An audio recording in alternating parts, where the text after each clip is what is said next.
What's up, guys, and welcome back to Counter Steer Garage. I don't know about you guys, but I have a case of the Sunday. Today, we're talking about slaloms, how to drive a slalom, how to be quick through a slalom, how to be smooth through a slalom. As you can see, Stella is all the way back there at the beginning of this 5-cone slalom. Now, slaloms are usually the trickiest course element at an autocross, but they're kind of the easiest to get right, if I'm being completely honest. It's all rhythm and timing. It's all down to thinking ahead, looking ahead, and moving your hands before you think you need to move your hands. But if you get it right, you should be able to do it with your eyes closed. So let's get right into it.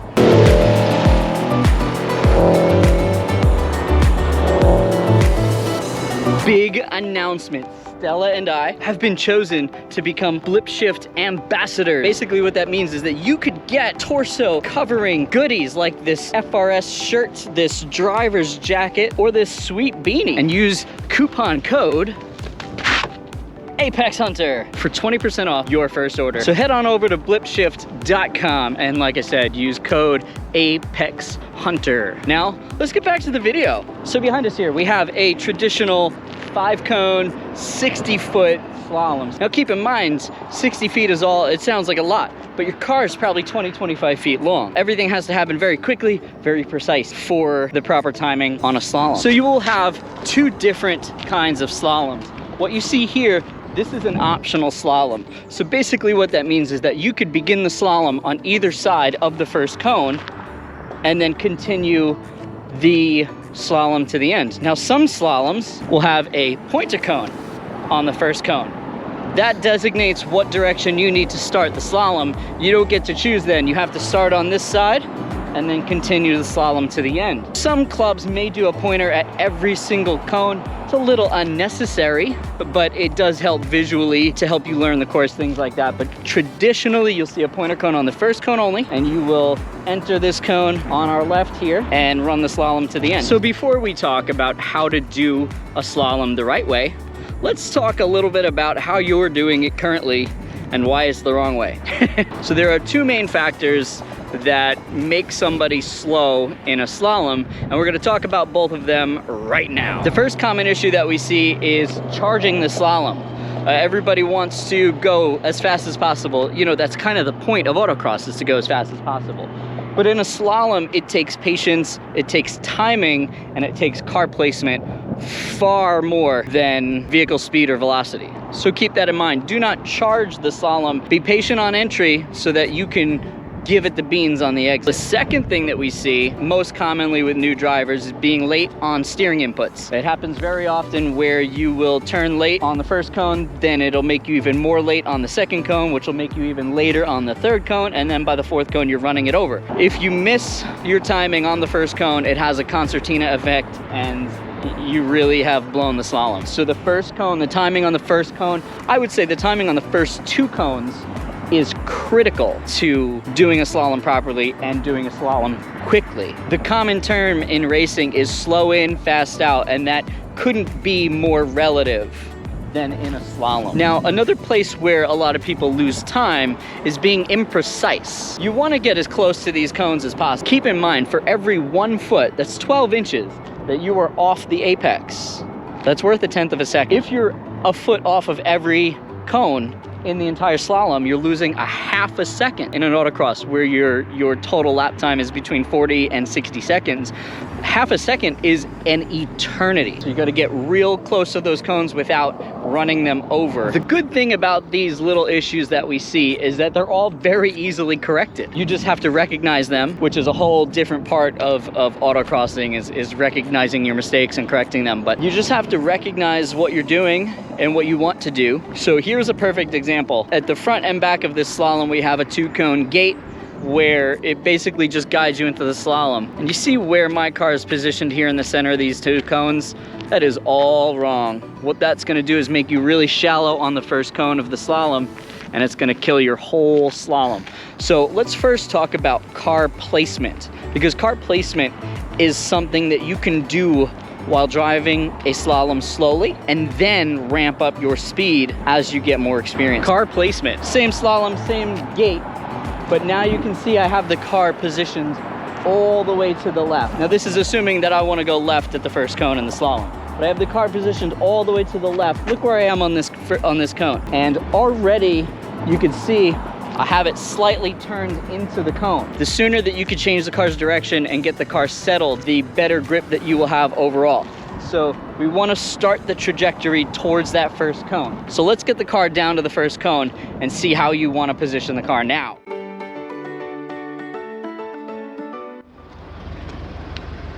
You ever see the jokes that are like, I'm literally this close to losing my shit? So that's how close that you need to be to that first cone, and this is the angle at which that you need to hit it in order to set yourself up for the rest of the slalom. It makes no sense, but it makes all the sense. Now, you can see the front wheel. I've already begun turning back towards the next cone. Generally speaking, as soon as your front wheels cross this straight line that connects all the cones, you want to start turning back. Sounds very early, I know, it sounds super early, but that's when you want to start turning back so that you can get the arc, because you want to hit this second cone at the same angle. So let's get the car over to that second cone. So here we are at the second cone. Nice arc. We're hitting this cone. Now we're at another angle here. Now look, you see the front tires? They've already started turning back towards this third cone. And what we're trying to do is get the car to arc around this way, and we want to backside that third cone. This is the one that we need to be precise on, because after this cone, we get to do our favorite part. We get to give it the beans. But it all starts with the timing and the precision and the car placement. So let's get the car over to the third cone, shall we? Again, precision, angle, timing. Look at the front tires.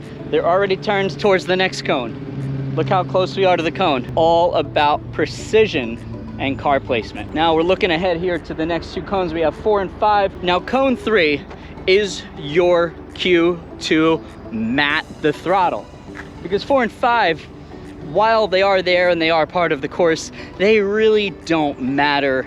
In terms of precision, they really don't matter as much. You can afford to be a little early on cone 4, and you can afford to just disregard cone 5 entirely in most cases. Now, because we've gotten on the throttle, we're going to be a little less precise with our car placement, because the car is going a lot faster than it was in the first half. So here we are, we're early apexing this fourth cone, because now we're straightening out the car. We're getting the car straight. We're going to ignore cone 5 and hit that gate at the end. Here we are at cone 5. We are way less precise. We're all the way off the cone, but like I said, cone 5 doesn't matter that much. Look at the car placement though. It is dead center at the gate and pointing at it already. So the car is already set and the wheel's straight, and we are on throttle. So that's the key here. Like I said, this last cone, it really doesn't matter much depending on where you enter and exit. Sometimes you could skip cone 5 altogether, but that is step by step car placement on a slalom. So here we are approaching the slalom. So first I'm going to show you what you should do with your hands. We're going to go very slow for this one, and I want you to watch my hands in relation to the course. So we're going to start very wide here. We're going to get as wide because I want to enter on the left, so we're going to start as far left as possible. This gate is a limiting factor, so I want to come out here and turn in. Now watch, crossing the plane, we're going to start turning back. And then we cross the plane, we're starting to turn back again. Now we're crossing that center line, we're coming back. And now these last two cones, we don't have to be as precise. We can get back on the throttle and accelerate through the final gate.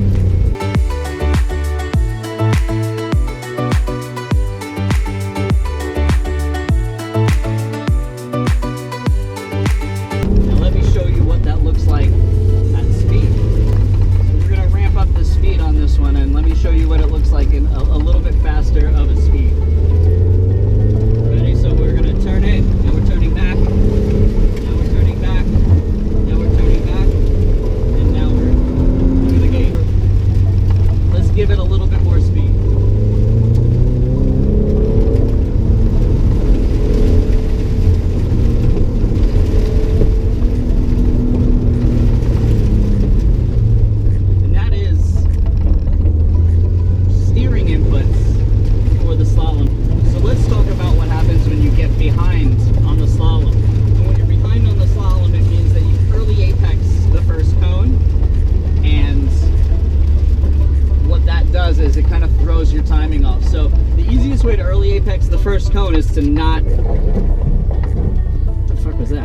The easiest way to early apex the first cone is to not have your car set up properly for the slalom. So say we're a little shallow here on the slalom and we hit the slalom this way. Now we're early apexing, so we have to go around it.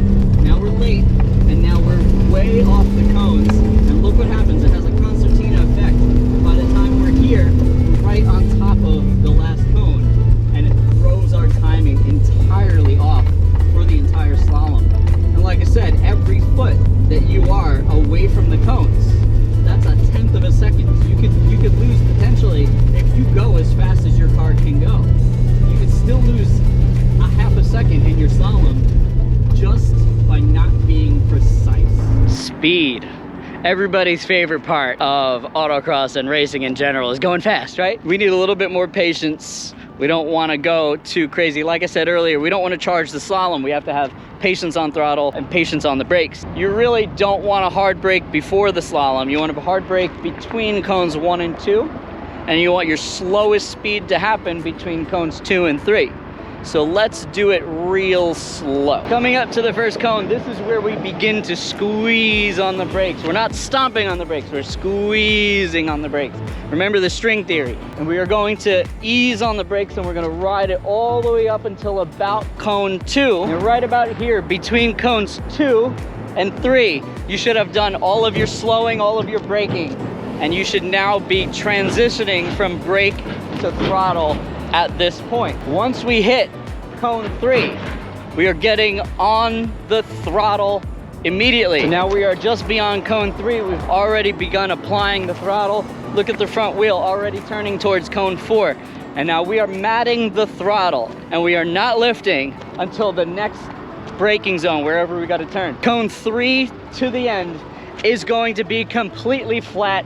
Give it the beans. I don't want to see you lift. I can hear it. Now keep in mind, this is only possible if you got cones 1 and 2 right. If you fucked up cones 1, 2, or 3, even if you fucked up cone 1, it's gonna mess up your whole slalom. And getting on the throttle at this point will not be possible because you will be pushed so far offline that you'll have to wait. So let's talk about speed. And you wanna still be on the throttle here. You wanna start to lift. You wanna start getting on the brakes here. You want to drag the brake to the middle of cone 2 and 3. Now as soon as you're about here, you want to start getting back on the throttle, back on the throttle, back on the throttle. You can miss cone 4 or early apex cone 4. You can forget all about 5. It's all about being precise on the throttle. Let's bring the speed up a little bit and show you what I mean. So we are on throttle, on throttle, on throttle, on throttle, on throttle, getting on the brakes a little bit, dragging the brakes, getting back on the throttle lightly, lightly, lightly, and now we're full, now we're at it. So now we'll talk about charging the slalom and going too fast on the entry, which blows the timing on the first one. So if you come into your slalom a little too fast and you miss cone 2, look at me, look how late I am. Precise on where your braking point happens and where you get back on throttle. Slow in, fast out. It is the universal rule for racing, and it applies here as well.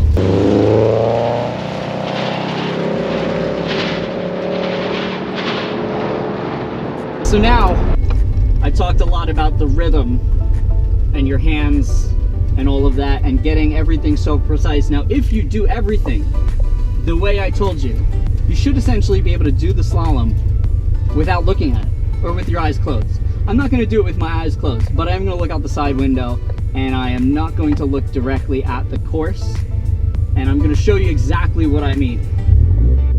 So we are going to enter the slalom on the left like we have been doing the whole time, and I'm not going to look at the slalom, and I'm going to do it just based off of feel, speed, and rhythm. Ready?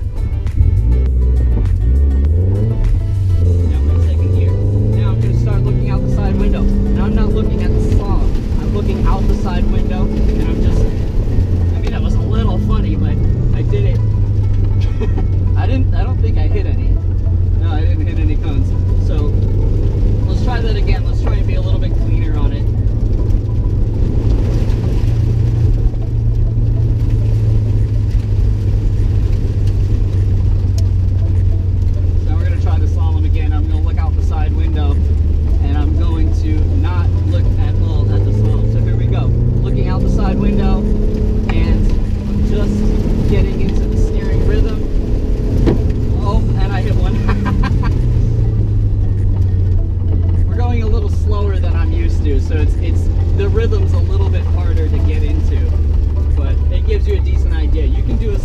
without looking at it, as long as you nail all of your fundamentals.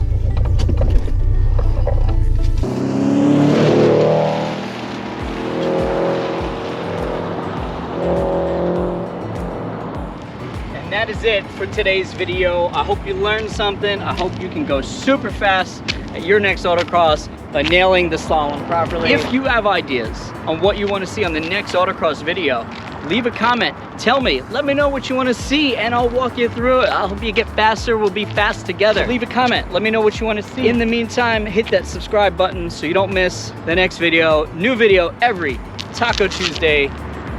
That's it.